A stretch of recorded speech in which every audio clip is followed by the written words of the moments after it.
Good morning, sports fans. Once again, thanks for tuning in. I know there's an awful lot of hate out there, which I don't know how you reconcile that with spirit of the game, but good luck with that. In any event, I still want to continue answering these questions and doing my best to share my knowledge of the game. I really don't want to take this to the grave with me, and that's I couldn't be any more serious about anything. It's crazy that it's such a challenge to share this knowledge, because this is phenomenal. I've gotten several good questions, and I'd like to just answer them all in one video. It may be rambling, maybe going on for a while, but it's better than making 5 or 6 different videos answering each question individually. And I realize I'm having a real hard time trying to convey the concepts because they're very abstract. Imagine time traveling back to 1950. There's no video, there's no internet, there's no TV, and you need to go to a basketball game and try to explain to someone and describe how Steph Curry dribbles. Like, there's no reference frame for it. Well, it's kind of like this, or, that's my challenge. So first off, and I like the Socratic method, it's a little difficult on video because there's no interactive audience, but when is the easiest time to get open? You've got a lockdown defender, the best defender in the league covering you. When is the best time to get open? No, it's not right after you throw the disc. It's while you throw the disc. When you're throwing the disc, if you've got, especially, it's kind of like martial arts. You can use the opponent's aggressiveness against them, but you've got the advantage where you can fake and you can get someone off balance, and for that split second, you've got the advantage where you can get open way easier than you could against the same person on an in cut or any other cut. So that's the foundation of the give-go. There were some kids in Earlham College back in 1979 running give-goes when I played at Purdue. Give and go has been around a long time. I've got a link below to a Rise Up video on give-go. It's, even that video I disagree with quite a bit. It doesn't really begin to cover what give and go is. And if that video doesn't cover it, how do I do it just talking and trying to explain to you what give and go is? But the premise for give and go is that's the easiest time to get open. And I've taken that, again, for 30 years, and every year have expanded on it, added more and more layers onto it. And my job right now is to trying to convey that knowledge. I really would like to teach this and coach this. If there was a team that was open to me coaching them, I would do it, as long as it was within a reasonable traveling distance, and that's pretty far. I'd go to Seattle for a month if that's what it took. That's how badly I want to share this knowledge with the world. It's a completely different way of playing the game. It's a lot of fun. It's a lot more interesting and stimulating and intellectually challenging. It's 3D chess, compared to checkers. So, all right, some of these questions. How can I learn to dribble more effectively and implement it better myself as a player and to better my team? That's from Jared McKay. From Tom Hodgett. I struggle to get a clear takeaway from this video, the video with shredding, my shredding video. It's not clear how it differs from give-goes beyond simply being more refined. Can you list the tangibles? What are the 5 actual skills, movements, throws that we should be doing differently? From Johnny Bansfield again, in response to my last video, my reply to him. I don't find that you're explaining what dribbling is as much as you're telling us the result of its successful implementation, with maybe sprinkling in little droplets of how to implement it. We want to know exactly what is happening, specifics of how and where exactly everyone is moving. You can make a Playspedia of a point of good dribbling. No, I can't. I'll get to that in a second. And then, again, from Jared McKay, first you say you look around the field for the most ideal places to shred. What sort of things are you looking for? My first thought was things like spacing and defender proximity, but what would that look like exactly? And second, you mentioned misdirection plays. Are those different? Blah, blah, blah. That question doesn't make sense. I'll explain what misdirection plays are. So first to Johnny's question, and I agree, I'm doing my best. It's not easy to explain, dribbling, and how it's an extension of give-go, etc. And I actually created a response to this, and it got flagged for a copyright infringement. I had a copy of, I had a clip of Shaun White's 2018 epic Olympic championship in the half pipe. I'll just put a link to that below, and you can watch that. And my response was, I've taken the liberty of creating a Playspedia type of illustration of his epic gold medal run, and it's right here. I hope that makes my point. Like, Playspedia is part of everything that's wrong with Ultimate Frisbee, and I don't care if I sound like an ass. You're missing the point. I don't care. Everything about Ultimate's wrong. The way it's played, the coaches, the fabric of the community, the hate I'm getting for this, it's all wrong. The idea that you can use a two-dimensional checkers type of Playspedia website to describe three-dimensional chess is in and of itself an ignorant question, and I'm not blaming anybody, and it's not personal. None of this has ever been personal. It's just the way it is. I'm trying to help. I'm trying to share what I know. If you imagine, how could you use Playspedia to describe Steph Curry undressing CP3? With the double behind the back moves and all this stuff. Playspedia might be good for, direction, and it does, but it doesn't have cadence. A lot of what I'm doing when I'm shredding has to do with changing speeds. Someone said, in basketball, I really like this idea. Someone who's really, really fast in basketball, but is always at constant speed, the same speed all the time, is a lot easier to cover than someone who's changing speeds all the time. Right? I mean, I think a lot of people know that. I change speeds all the time when I'm playing. I mean, that's perfect for what shredding is. And if you look at like the snowboarding, it's a constant attack, counterattack, attack, counterattack, decelerating into catches. How do I convey that? There's so much nuance in shredding. Yes, I want to explain it. I want to show it to the world. Matt Bode is teasing me about putting together a team. If we can get 20 guys around the Carolinas, from Greenville to Charlotte to Columbia, Asheville, Raleigh, Winston-Salem, I can do this. We can do this. We can explain and explore and demonstrate to the world what this is. It's a completely different way of playing. It's a lot of fun. So Playspedia just doesn't get it done. What can I say about dribbling? Succinctly. It's a series of give and go moves, but it's, you look at a lot of what is out there, what used to be called Dominator back in the 90s. All the people in the video, Kolick, Gibson, Nethercutt, Freechild. It's very linear, and it's very, for the most part, it's fairly steady state, Schaffner. Whereas I would say dribbling is a series of discrete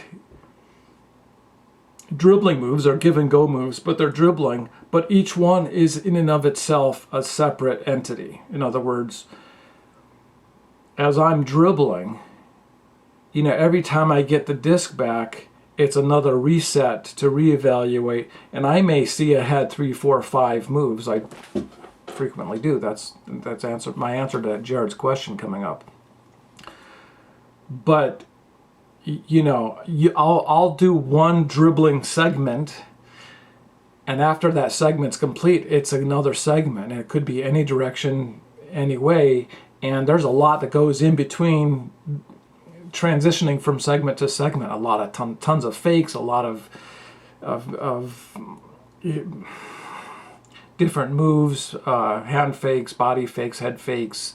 All those are part of dribbling. You can't exclude those, and you can't put those in something like Placepedia. I'm working on it.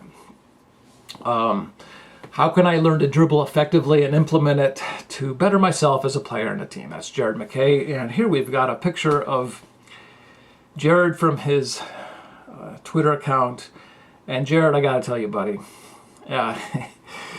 everything in this photo tells me an awful lot about you. Your throwing grip needs to change. You need to tuck your fingers in and get those out. Those are training wheels.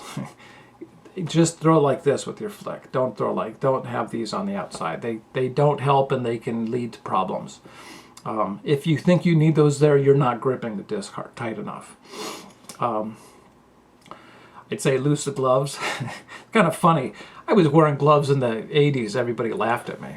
You know, I got a photo somewhere around of that. I'm probably not going to look it up, but you know, it's just like everything else. I was laughed at for throwing the backhand lift for the 80s. You know, now it's the anyway. I'm not bitter. Swear to God, I'm not bitter. Thirdly, your stance is completely wrong. You know, body mechanically, when you step out like that, anybody who steps out that far to throw the disc, it's an inferior body mechanics. There's a lot going on there that are contradictory motions in the body, so you're going to lack power, quickness, consistency, accuracy. But more importantly, when you stand like that, you can't possibly be in the triple threat position. You're broadcasting to the defense that you don't know how to play, and they can cover you a lot tighter. You can see how markers, when people are like that, are right up on the thrower because there's only a single threat there. It's not even a double threat, really. So for you to start learning to dribble effectively, what you need to do is consider that there's a 180-pound player whose sole intention, their sole purpose when you're marking when they're marking you, is to prevent you from throwing. Probably not a good idea to confront them. Like, there's, let's say, 280 degrees away from that person that are open space that they can't touch you. So why would you try to throw through that person? I mean, that doesn't make any sense, does it? And of course, you have to work with your teammates to make sure you have players who are in those 280 degrees field of view. Good luck convincing your team to try something other than conventional ultimate, but that's on you. And look, the best thing you can do, and I would say this to anybody, is when you have the disc, first, second, third, fourth, fifth looks are, how can I dribble? How can I dribble? How can I run? How can I throw and run simultaneously in a way where I'm guaranteed to get the disc back in any direction at any, you know, that's it. Just do that over and over and over again. And the more you do that, you know, you're going to, you know, the new neural pathways are going to be built in your mind, and you're going to start executing that and figuring out what works, what doesn't work. That's how learning works. For Tom Hodgett's question, I struggle to get a clear takeaway from this video, for the shredding video. It's not clear how it differs from Give Goes beyond simply being more refined. Can you list some tangibles? What are the 5 actual skills, movements, throws that we should be doing differently? That's the wrong question. And I responded on the YouTube post asking Tom to tell me what the intention, what the objective is to a give-go move. Because the right question isn't what are the actual what are the actual throws in the skills and movements that are different. It's how do you think differently. That's what shredding is. It's not... Sure, I mean, I have, let's say, 200 different nuanced techniques, and that's not an exaggeration, as part of my dribbling repertoire. I'm right-handed. I can plant my right foot and throw a lefty flick, give go, dribble. I don't know. I've never seen another player do that. That's not ego. It's why after 50 years, every point guard in the NCAA can plant either pivot foot. Why is it that I'm the only one in Ultimate that can do that? That's odd. That's really weird. But the point is each one of those individual skills a stunt move. It's a phenomenal move. Hopefully you'll see it someday. It's when you experience it, and I've taught one other person, Sullivan Wilkes, how to do it. He can tell you it's pure joy. I mean, you can take the best defender in the world and make him, you just undress him. It's kind of like that Curry move on CP3. I mean, a stunt move is, when you execute it, it's delicious. So I have hundreds of these different moves available at my disposal in any given situation that I can draw from. But that doesn't make shredding. Shredding is how it's a different thought processes. It's a different objective. As I come to the line, I don't think about scoring. I couldn't care less about scoring. As a matter of fact, I almost don't want to score because shredding is so much fun. Scoring is kind of like getting down to the bottom of the mountain. You have to get on the chairlift again. That's probably one of the most salient things I could say. Like scoring. Two things happen. One of two things happen when you huck it. You either end up playing defense or you end up playing defense. Right? You either score or you turn it over. All things being equal, I'd rather be shredding. So, but the objective when you're shredding is what? It's to let the defense know I can do what I want, when I want, how I want, where I want, and there's nothing you can do to stop it. That's the entire mindset in shredding. And the more you're able to impose your will on the defense with your whatever skills you can have 3 different types of give-go moves, dribble moves, and still have that same mindset. After a few decades, I've got a couple hundred. There's a lot of little things I can go in there. You can think of a flick, a right-handed flick. You can have a flick air bounce, a high release flick, a bladed flick. You can have 5 or 6 different dribble moves with a flick. And then you start multiplying that. Backhands, push passes, righty, lefty, right foot pivot, left foot pivot. And it just grows and grows and grows exponentially.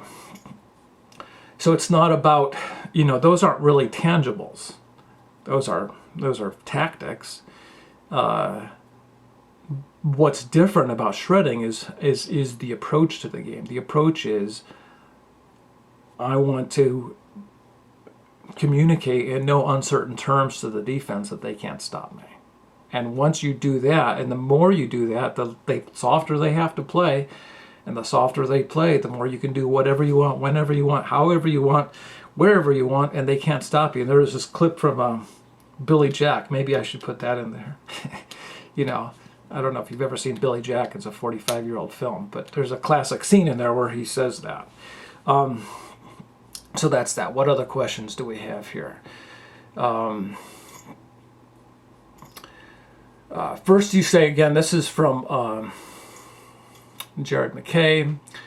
First you say you look around the field for the most ideal places to shred. What sort of things are you looking for?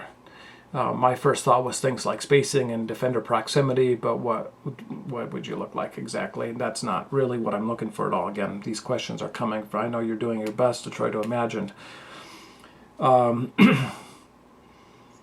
looking for penetration, which means where can I, if you look at X's and O's on the field, let's say all the defenders are facing the receivers. So if you can imagine, a little time portal where you can insert yourself on the other side of those faced up defenders, you would have all your receivers on the sort of wrong side of the defenders as far as they're concerned. So penetration is a way of moving and getting inside of it's penetrating. It's getting inside of a defensive structure where all of a sudden everything's flipped over and what was a defensive advantage is now an offensive advantage. I also look for, as much as possible, chain sequences. Where can I see 2, 3, 4, 5 sequences ahead of time? And I've got a lot of plays, play action plays, misdirection plays, counter plays, stunt moves. There's a lot of sequences where we can draw up a play that has 7, 8 different give-and-go segments and other kinds of things built into it and execute those. So I like to have a lot of those built in my head. If you watch the Golden State Warriors, you can see this. A lot of their plays are complex, compound sequences of several things happening in consecutive order to reach a goal. So that's that. That's hard to explain. I mean, you just have to, like I said, start dribbling. Just start doing it. Throw and go and get the disc back. Getting the disc back, you should get the disc back. The throw when you're dribbling off a hardwood, off of one of your teammates, shouldn't be any more than 3 or 4 feet. In other words, you throw and you go and you attack right into that receiver, and you're getting the disc back. There's a lot of little sort of rules I have for people I train to be the hardwood, and everybody's a hardwood at one point or another. Throw with the catching grip. So, if you catch like this, throw like this. Not that that's a good thing. It's the idea is catch like this so you can throw quicker with good skills, and it also puts the onus on the thrower to make sure that the disc is in a place where it can be caught like this.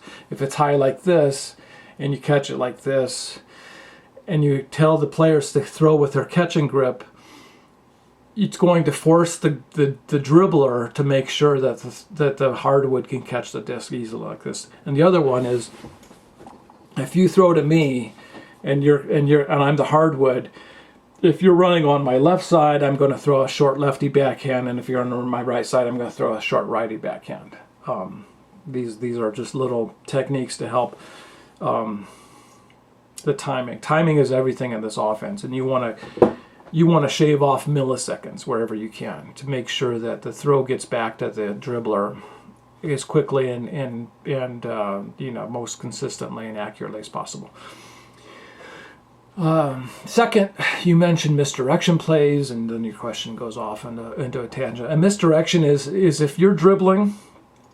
Again, you can watch these videos back in the shredding video, the videos of Nethercut and Freechild and all these. Everybody in the world watching these videos or watching it in real time knows what's going to happen next. And that shouldn't happen in sports, right? You know what I'm saying? Like, where's the deception? There's not a lot of deception in any of those players. No, none of them. Not really. So a misdirection play is a deception move where if everybody watching the game thinks you're going to continue going upfield, and you fake upfield and then turn 120 degrees and cut backwards on another dribble penetration, that's misdirection. You get all the defense leaning one way and you go somewhere else, and then you do another misdirection, and you build a separation even that much more. I like to think of it this way: you can get on a good dribble move against a good defender, you can always get a step and a half, 2-step separation pretty consistently. And if you start doing this, you run drills or you start playing games on that same defender in that same play, if you run a misdirection off that, they're going to be so over pursuing because you've got 2-step separation on them. If you do a misdirection, you're going to double that. So you're going to get 3-4 step separation on a good misdirection play. That's pretty consistent. And again, the more aggressive the defender, the better that misdirection play works. So that's what misdirection is. I hope I've answered all your questions. Comments below. I'll keep trying to do this, and ignore the haters. And like I said, if we can get a team going in North Carolina somewhere, Charlotte would be a good hub. I would love to do that. I can coach the crap out of anyone. I just need 20 guys and we can change the sport. Have a good day.